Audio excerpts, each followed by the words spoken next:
Hello students, today we will understand the first law of motion.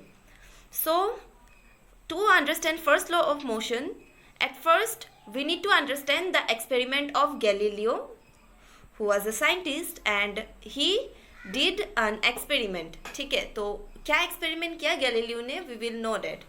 So, at first Galileo ने एक frictionless ऐसा plane surface लिया. मतलब frictionless मतलब क्या? वहाँ पे फ्रिक्शन बहुत ही कम है. फ्रिक्शन कहाँ कम होता है? जो ज़्यादा स्लीपरी सा जगह होता है, या फिर ये लिया है एक मार्बल. गैलीलियो ने एक ये क्या है? मार्बल है, जो हम लोगों का नॉर्मल मार्बल खेलने के लिए जो नॉर्मली यूज़ किया जाता है. एंड ये जो प्लेन है ना, या फिर ये जो स्लोप है, ये बहुत ही ज़्यादा स्लीपरी है. जैसे कि पार्क वगैरह में होता है ना स्लोप, जिसमें हम लोग स्लिप करके जाके ऐसे खेलने का बच्चा लोग खेलते हैं ना, तो वैसा स्लीपरी स्लोप. ठीक है, तो ऐसा स्लीपरी स्लोप है जहाँ पे फ्रिक्शन कम है. ठीक है, बहुत मात्रा में फ्रिक्शन कम है.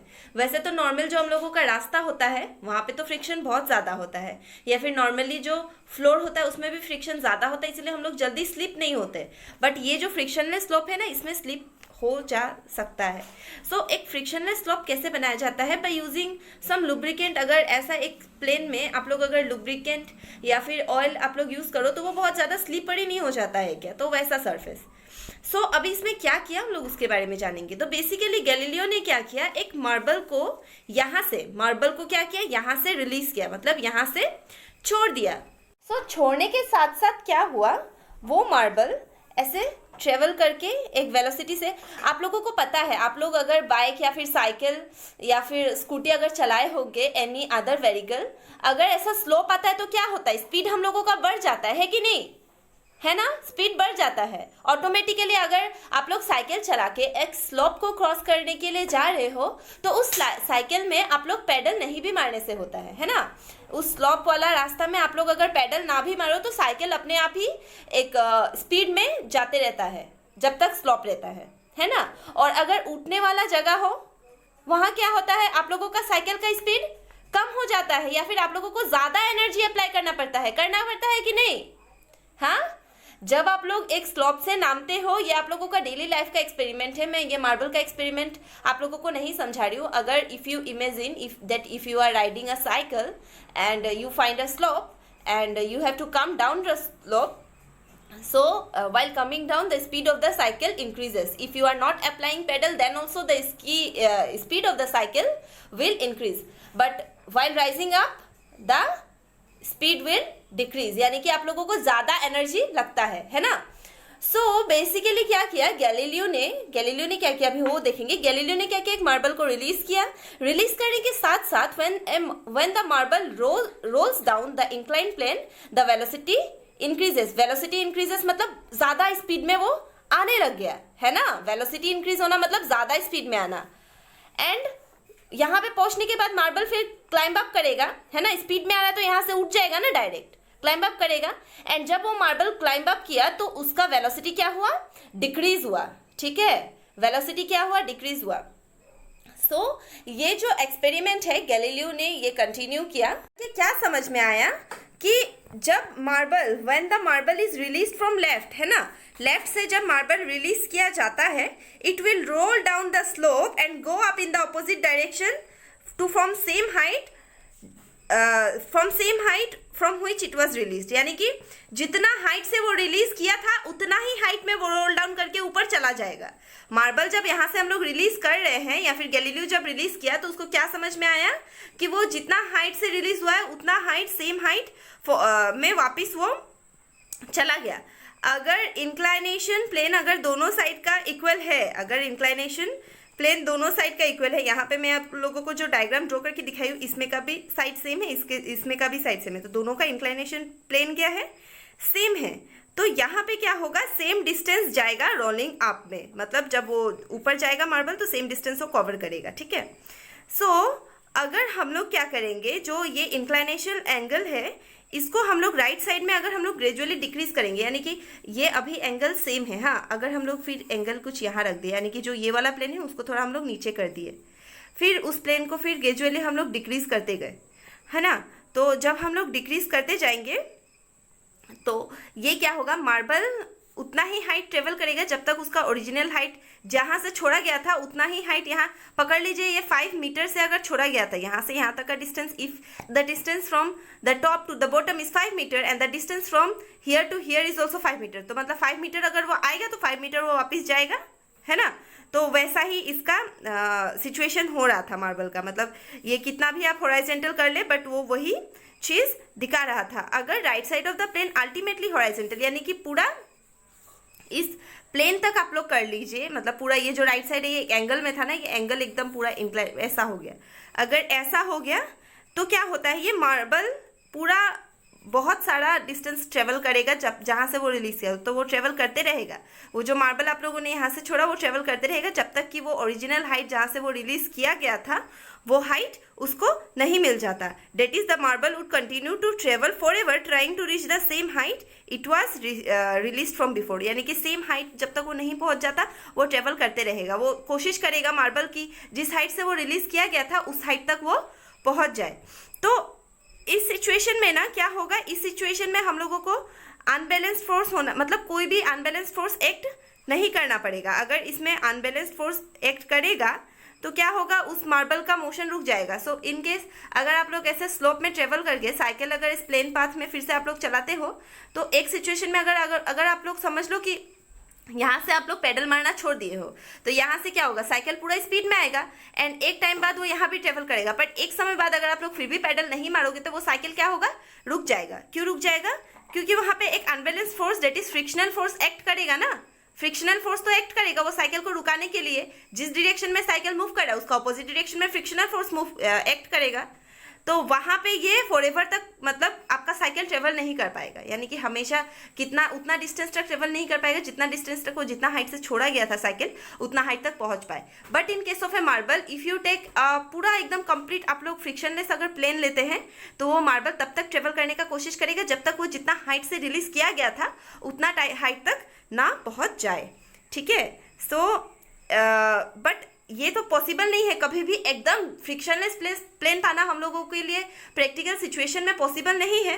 सो इसीलिए क्या होता है, एक डिस्टेंस तक ट्रेवल करने के बाद मार्बल क्या होता है, रुक जाता है, ठीक है।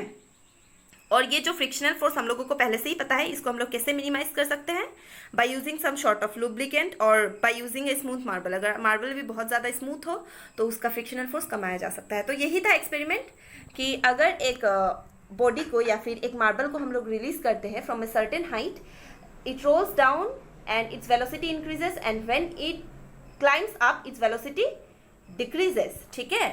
And it travels the marbles when released from an inclined plane it tends to travel to the position from the point from where it is released, मतलब जहाँ से रिलीज हुआ था वो वहाँ तक पहुँचने का कोशिश करता है, ठीक है।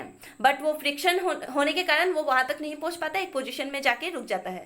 सो आपका साइकिल जो रुक जाता है, आप लोग ऐसा साइकिल ऐसा प्लेन में चलाते हो एंड इसके बाद में क्या होता है, थोड़ा डिस्टेंस ट्रेवल करने के बाद रुक जाता है। वो क्यों रुक जाता है, क्योंकि वो फ्रिक्शनल फोर्स एक्ट कर रहा है। अगर वहाँ पे फ्रिक्शन नहीं होता तो जब तक आप लोग जिस हाइट से रिलीज किए गए हो, जिस हाइट से आप लोग साइकिल को चलाना शुरू किए हो, यानी कि जिस स्लोप से चलाना शुरू किए उस स्लोप तक अगर ना पहुँचे तो वो साइकिल नहीं रुकता है ना। वो साइकिल फिर ट्रेवल बैक करने का कोशिश करता, वही कंटिन्यू रहता अगर फ्रिक्शन बिल्कुल भी नहीं रहता।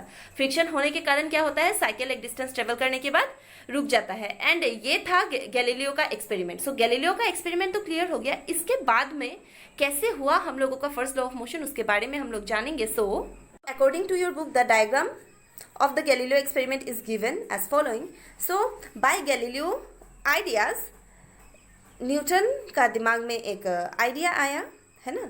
सो उन्होंने क्या किया, गैलीलियो को आइडिया लेकर 3 लॉ डिराइव किया, ठीक है। और 3 लॉ क्या है, लॉज ऑफ मोशन, ठीक है। And now we will learn about the first law of motion. 3 law है, first law of motion, second law of motion and third law of motion. But at this point we will learn about the first law of motion. So what according to first law of motion, first law of motion का मतलब क्या है, देखिए कोई भी object, कोई भी चीज़ अगर वो रेस्ट में है यानी कि रुका हुआ है ना।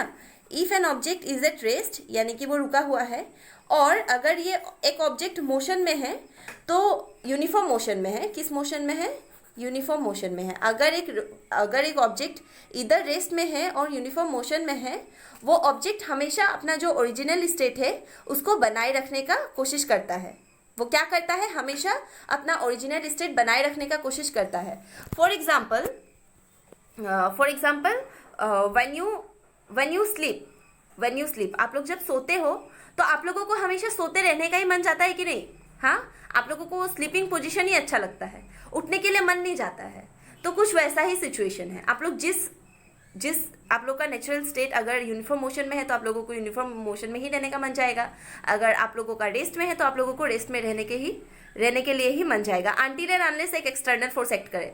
तो एक एक्सटर्नल फोर्स क्या होता है? देखिए, आप लोग रेस्ट में है, पकड़ लीजिए। आप लोग जस्ट एक सिंपल, हम लोग जो घर में नॉर्मली ऑब्जर्व करते हैं उसके बारे में हम लोग सोच के इस लॉ को समझने का कोशिश करेंगे। तो क्या होता है, बेसिकली आप लोग सुबह में एकदम आराम से सोते रहते हो, ठीक है?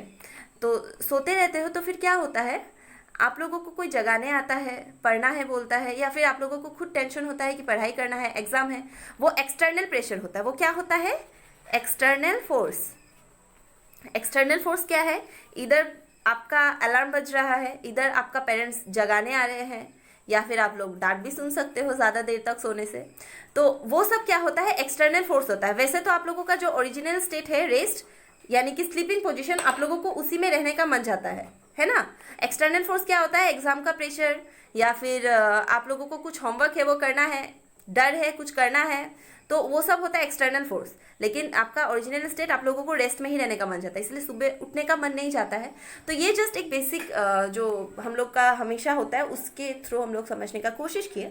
But according to the first law of motion क्या है, an object at rest or motion that is uniform motion in a straight line remains uniform motion obviously एक straight line में ही होता है ना, uniformly एक straight line में ही एक object travel कर सकता है। so remains in its position until and unless it is disturbed by an external force. So in case of your sleeping, the external force is your alarm or your mother who will come to wake you up, or something your tension about studies for which you have to wake up, है ना? तो ये होता है आप लोगों का first law of motion. So always remember the first law of motion, that the object at rest or uniform motion in a straight line remains its position until and unless it is disturbed by an external unbalanced force. So अगर आप लोगों का पूरा नींद में हो, अगर आप लोगों को कोई नींद से उठाने ना आए, आप लोग डिस्टर्ब ना हो, तो आप लोग उसी स्टेट को मेंटेन करने का कोशिश करोगे। तो ये जस्ट मैं एग्जांपल दे रही हूँ, बट हर ऑब्जेक्ट का केस में वो वैसा ही होता है, ठीक है? सो वो कैसे होता है वो हम लोग कुछ एग्जांपल के थ्रू भी समझेंगे। सबसे पहले आप लोग एक चीज़ समझ लीजिए कि इनर्शिया क्या होता है।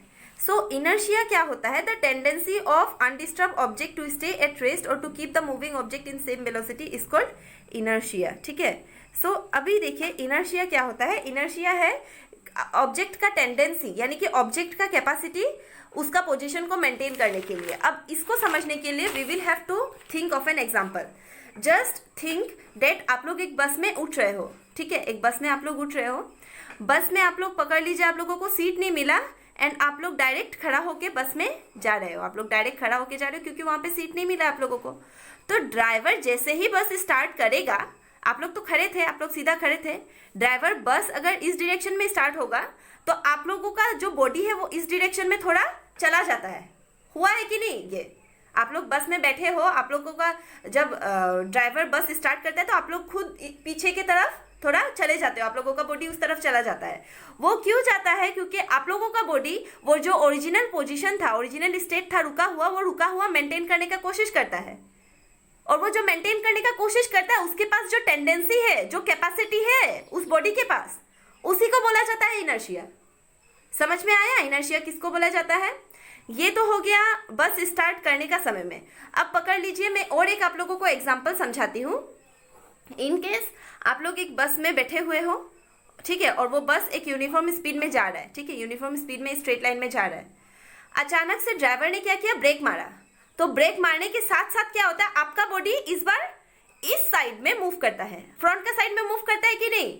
हाँ, अपने आप एक फोर्स आता है जिसकी वजह से आप इस साइड में आपका बॉडी अल्टीमेटली मूव कर लेता है। करता है ना, ये आप लोगों को मिला होगा, आप लोग खुद ऑब्जर्व किए होंगे वाइल ट्रेवलिंग इन ए बस और ए कार। एंड इसीलिए क्या होता है, सीट बेल्ट दिया जाता है ना, ताकि सीट बेल्ट से क्या होगा, अगर ब्रेक अप्लाई होगा तो आप लोगों को ऐसे बांध के रखेगा ना, तो आप लोग ज़्यादा दूर मूव नहीं कर पाओगे। क्योंकि अगर आप लोग ज़्यादा दूर आप लोग ऐसे मूव कर गए बिकॉज ऑफ दैट फोर्स, तो क्या होगा, आप लोगों का सर्वर में चोट लगने का चांसेस होता है।